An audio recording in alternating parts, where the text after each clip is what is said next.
बहुत समय पहले की बात है। एक बहुत ही न्यायप्रिय राजा था। वो त्रिपुरा नाम के राज्य में राज करता था। वो बहुत ही धनवान, वैभवशाली, बुद्धिमान और न्यायप्रिय राजा था।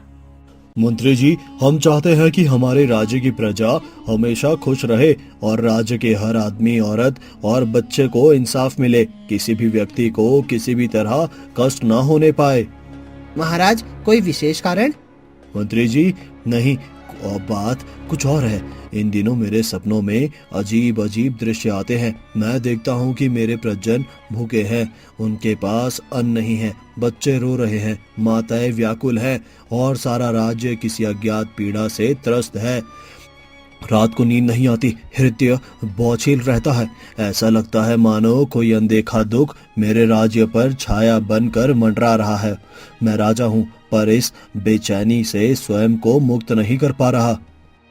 महाराज, आपकी करुणा ही इस राज्य की सबसे बड़ी शक्ति है। नहीं मंत्री जी, तो अब समय आ गया है कि मैं स्वयं देखूं। गुप्त वेश में जाऊंगा गांव की ओर, सुनूंगा लोगों की बातें, महसूस करूंगा उनकी पीड़ा। सिर्फ सुनने से न्याय नहीं होता मंत्री जी, वहां चलना होगा। जैसा आपका आदेश महाराज। फिर राजा और मंत्री सामान्य वेशभूषा में गांव में घूम रहे थे। चारों ओर लोग अपने अपने कामों में व्यस्त थे। तभी दो ग्रामीण, अरे सुना क्या, नदी किनारे एक साधु आए हैं, जो कुछ भी बोलते हैं वैसा ही होता है। हाँ, मोहन की माँ कल गई थी उनसे मिलने। साधु ने कहा था तुम्हारा बेटा किसी ऊंची जगह काम करेगा और आज ही पड़ोस राज्य से बुलवाया है उसे। ले, बड़ा पहुंचे हुए लगते हैं, आंखों में देखते हैं तो जैसे आत्मा तक पढ़ लेते हैं। वो मंत्री की ओर मुड़ते हैं। हमारे राज्य में ऐसा कोई साधु आया है और हमें जानकारी तक नहीं, ये कैसे संभव है? मंत्री जी, क्या आपको इस साधु के विषय में कुछ ज्ञात है? नहीं महाराज, मुझे भी अब तक कोई सूचना नहीं मिली। तो आइए स्वयं चलकर देखते हैं कौन है वो जो हमारे राज्य की आत्मा तक को पढ़ने का दावा करता है।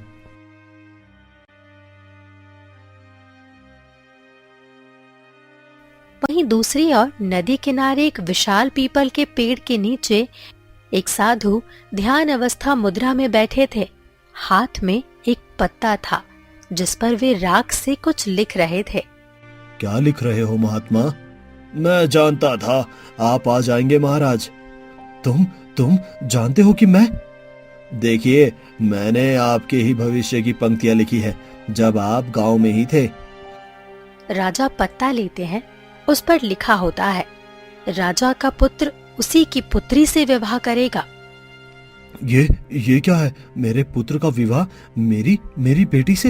हे महात्मा, आप कैसी बातें कर रहे हैं?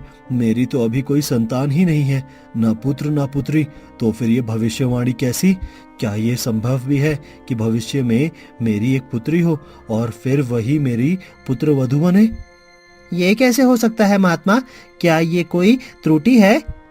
जो लिखा गया है वो भविष्य है, और भविष्य ना राजा की इच्छा से बदलता है, ना साधु की चेतावनी से रुकता है। बस कर्म बदल सकते हैं उसे। तो क्या मैं कुछ नहीं कर सकता? तुम भयभीत हो, इसीलिए निर्णय गलत करोगे। पर याद रखना, जिस सत्य से भागते हो वो एक दिन द्वार पर खड़ा मिलेगा। क्या? तुम्हारा भय तुम्हारी बेटी से दूर करेगा और वही तुम्हें भविष्य के गर्त में धकेलेगा। अगर ये सत्य है तो मैं उस सत्य को मिटा दूंगा। राजा और मंत्री वहां से लौट जाते हैं। साधु वहीं बैठे रहते हैं। कुछ समय बाद रानी को पुत्री होती है। ये जानकर राजा मन ही मन विचलित थे। ये कन्या है? हाँ महाराज, देखिए ना, कितनी सुंदर है। आपकी ही आंखें हैं इसमें। मुझे पुत्री नहीं चाहिए थी, ये तो नहीं होना था। क्या कह रहे हैं आप?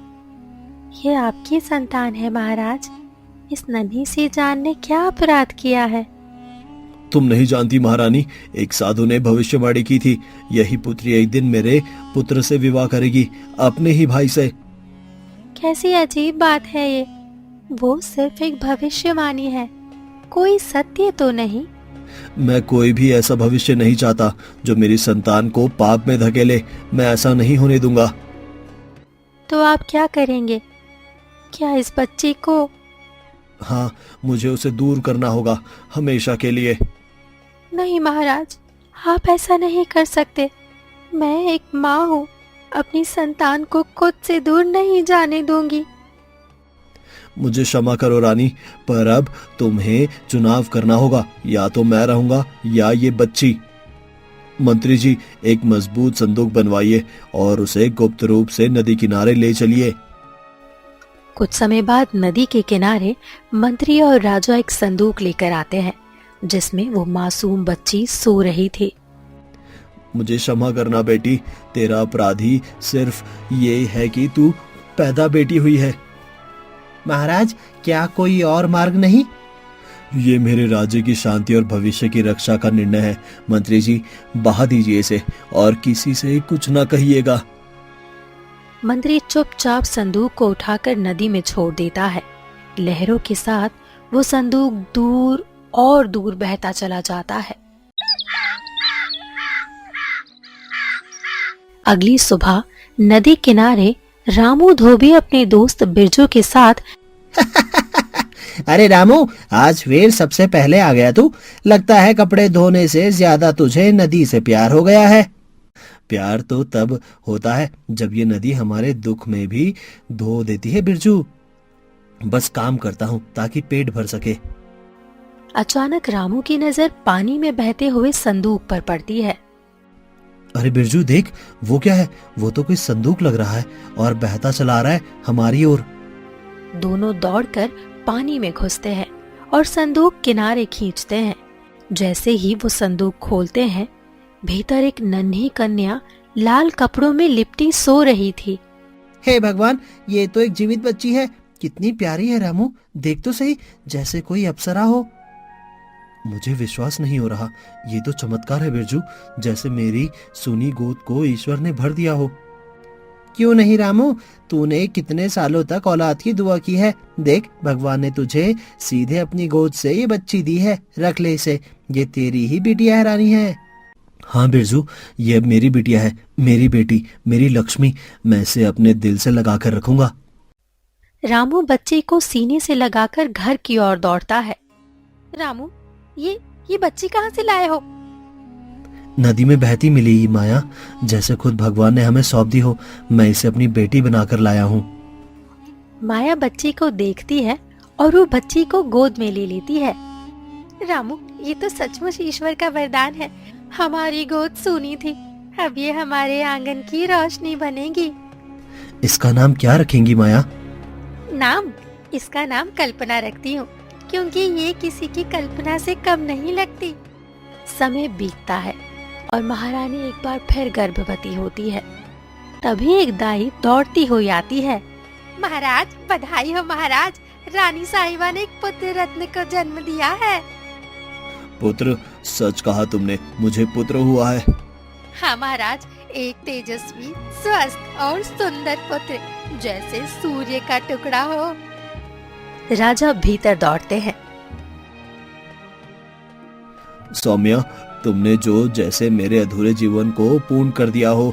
देख रहा हूँ इसे, कितना शांत है अभी, पर इसके नेत्रों में जैसे कोई दीपक जल रहा हो। ये हमारे भविष्य का दीपक है, हमारा उत्तराधिकारी।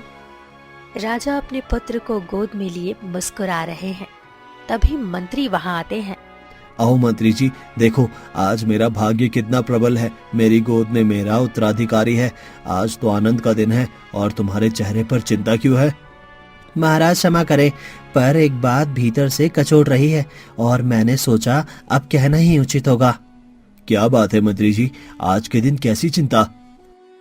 महाराज, आपको साधु की बात याद है, जिसने कहा था तेरा पुत्र तेरी ही पुत्री से विवाह करेगा?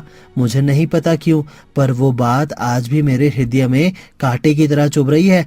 आपके पुत्र के साथ साथ उस भविष्यवाणी का दूसरा पक्ष भी। नहीं मंत्री जी नहीं, हमने उस कन्या को स्वयं नदी में बहा दिया था। वो अब इस संसार में नहीं है, और वो भविष्यवाणी वो एक भ्रम थी, या फिर साधु की कोई चाल। मैं अपने पुत्र को लेकर किसी भय में नहीं जी सकता। शायद आप सही हो महाराज, शायद ये मेरे ही भीतर की दुर्बलता हो। क्षमा करें, मैं बस व्याकुल हो उठा था।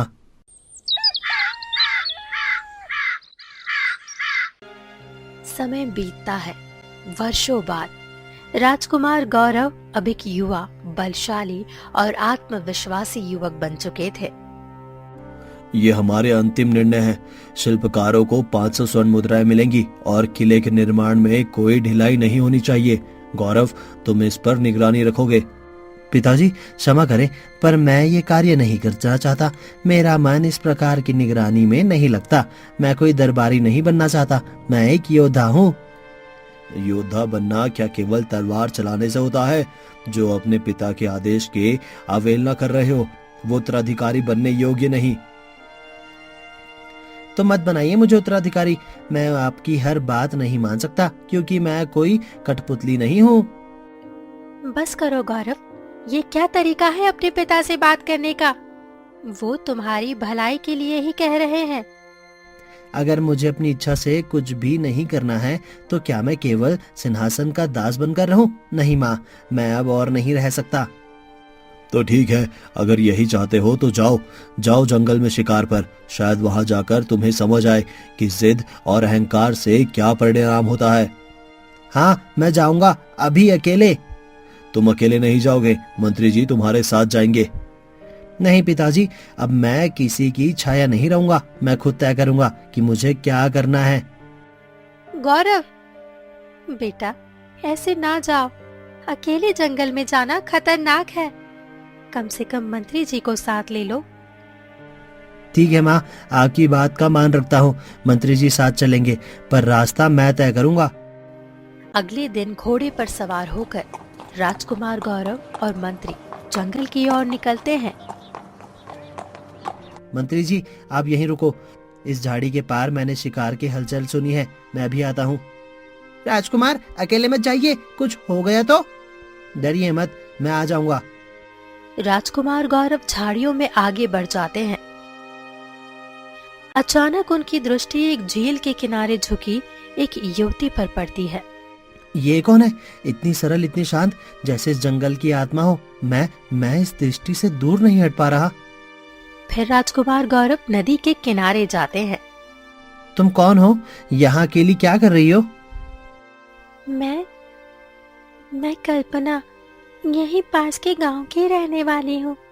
मैं नदी से पानी लेने आई थी। अगर मैं किसी अनुचित समय पर आई। कल्पना, तुम यहाँ क्या कर रही हो? और ये कौन है? मैं इस राज्य का राजकुमार हूँ, राजकुमार गौरव। लेकिन आज मैं एक राजकुमार नहीं, सिर्फ एक इंसान की तरह खड़ा हूँ, जो किसी से दिल लगा बैठा है और उस प्रेम को समझना चाहता है। राजकुमार क्षमा करे, मैंने आपको पहचाना नहीं। मेरी आंखों ने ये कभी नहीं सोचा था कि राजमहल का राजकुमार मेरे ऐसे साधारण आदमी के सामने खड़ा होगा। ये तो मेरे लिए सपने जैसा है। मेरी भूल क्षमा करें। कोई बात नहीं, मैं यहाँ किसी औपचारिकता के लिए नहीं आया हूँ। मैं बस जानना चाहता हूँ, ये कन्या क्या आपकी पुत्री है? हाँ राजकुमार, ये मेरी ही बेटी है, कल्पना। मैं रामू, वही धोबी जो आपके महल के वस्त्र धोता है और जिसे इस जीवन में बस दो ही चीजों पर गर्व है, अपनी ईमानदारी और मेरी ये बेटी। तो सुनिए रामू जी, मैं आपकी पुत्री कल्पना से विवाह करना चाहता हूँ। ना कोई छल, ना कोई संकोच। मेरा मन, मेरा हृदय केवल उसी को स्वीकार करता है। राजकुमार, आप क्या कह रहे हैं? क्या आप जानते हैं आप क्या बोल रहे हैं? मैं एक साधारण धोबी हूँ, मेरी हैसियत मिट्टी बराबर है, और आप तो उस आकाश के तारे हैं जिसे हम सिर्फ देख सकते हैं, छू नहीं सकते। ये संभव नहीं है, कभी नहीं। समाज क्या कहेगा, दुनिया क्या सोचेगी? ये विवाह इस तरह कैसे? रामू जी, मैं जानता हूँ ये रहा आसान नहीं, पर क्या प्रेम के लिए भी कोई मापदंड तय किए जाते हैं? क्या किसी का जन्म उनकी भावनाओं से बड़ा हो सकता है? मैं कल्पना को जीवन संगीता बनाना चाहता हूँ, और उसके लिए मैं हर दीवार, हर रुकावट तोड़ने को तैयार हूँ। चल कल्पना, हमारे जैसे लोगों की जगह ऐसे सपनों में नहीं होती। ये दुनिया हमारी सच्चाई को नहीं स्वीकार करती।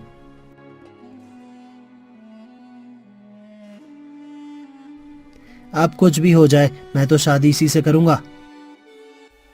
इतना कहकर राजकुमार गौरव महल की तरफ निकल पड़ते हैं। राजकुमार, आप इतने व्याकुल क्यों हैं? क्या हुआ जंगल में? आप ऐसे परेशान क्यों दिखाई दे रहे हैं? कुछ नहीं मंत्री जी, पर अब एक बात साफ है, मुझे पिताजी से अभी बात करनी है, अभी के अभी। पिताजी, मुझे कन्या से विवाह करना है। कन्या? कौन कन्या? किस कुल की है? कहाँ की राजकुमारी है? वो कोई राजकुमारी नहीं है, वो एक धोबी की बेटी है, पर उसकी सरलता, उसकी आंखों में जो आत्मा है, वो किसी भी रानी से कम नहीं। मैं उसी कल्पना से विवाह करना चाहता हूँ। गौरव, क्या तुम जानते हो तुम क्या कह रहे हो? ये तो समाज के नियमों के विरुद्ध है। मैं समाज के नियमों को नहीं, अपने दिल की आवाज को सुन रहा हूँ माँ। अगर मैंने उसे खो दिया तो मैं स्वयं को खो बैठूंगा।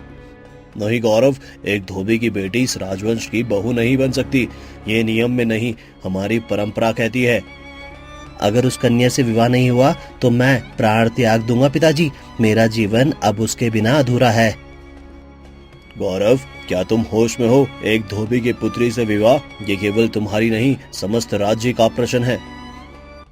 राज्य से बड़ा मेरे लिए और कुछ नहीं था पिताजी, लेकिन अब वो कन्या मेरा प्राण है, और अगर आप मुझसे मेरा प्राण मांग ले तो मैं संकोच नहीं करूंगा। महाराज, युवराज पहली बार किसी बात को लेकर इतना स्पष्ट, इतने दृढ़ दिखाई दे रहे हैं। शायद ये केवल प्रेम नहीं, एक नई सोच की शुरुआत भी हो सकती है। अगर मेरा पुत्र मेरे राज्य का भविष्य, अपना जीवन त्यागने की बात कर रहा है तो फिर मैंने नियम किस काम के? बुलाओ उस धोबी को, मैं स्वयं उस कन्या को देखना चाहता हूँ।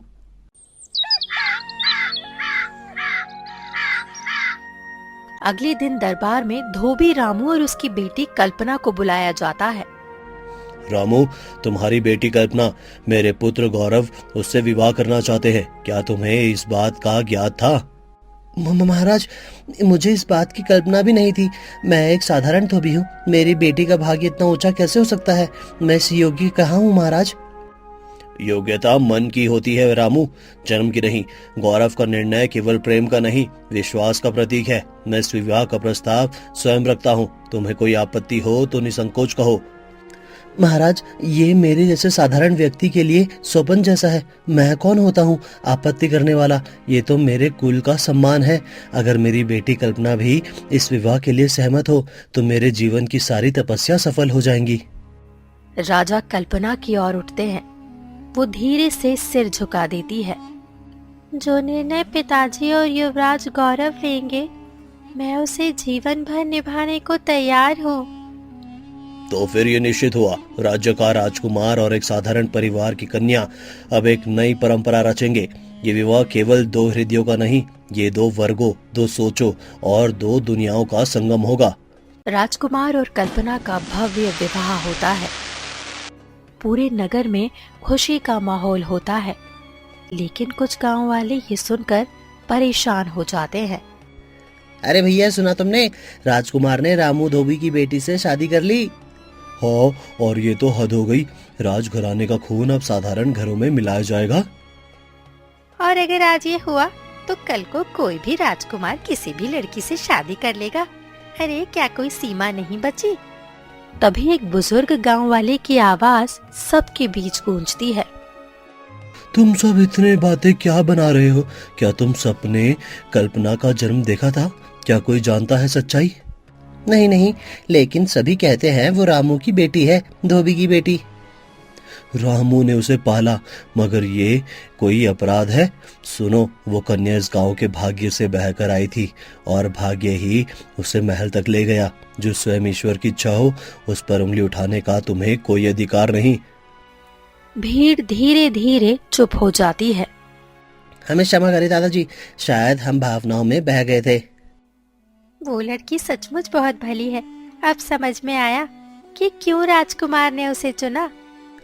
किसी का जन्म नहीं, उसका कर्म उसे ऊंचा बनाता है, और कल्पना अपने प्रेम, सहनशीलता और सच्चाई से इस राज्य की योगी रानी बन चुकी है। कुछ दिन बाद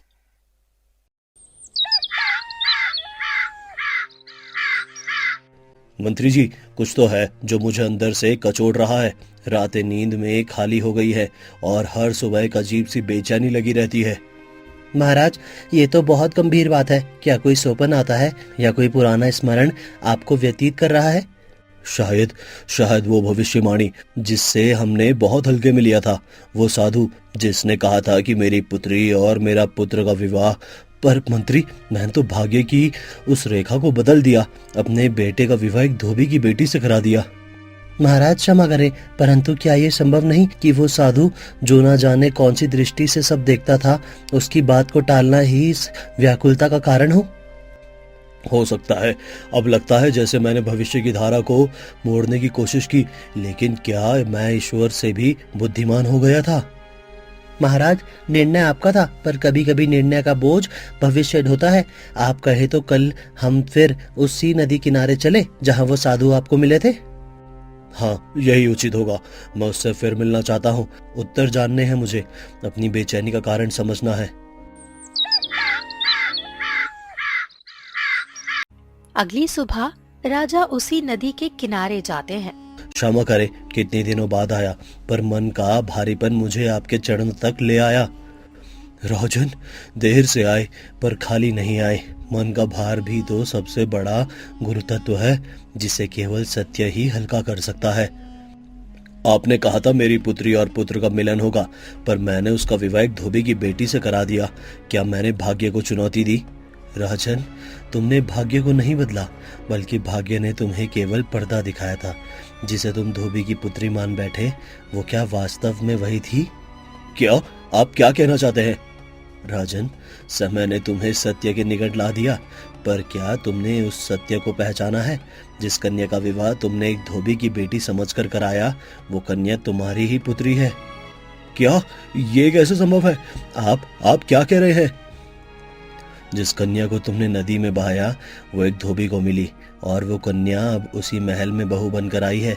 उस कन्या के शरीर पर 3 जन्म चिन्ह है, कंधे पर चंद्रमा, पीठ पर कमल और दाहिने हाथ पर तिल। जाओ उसे देखो, सत्य स्वयं तुम्हारे सम्मुख खड़ा है।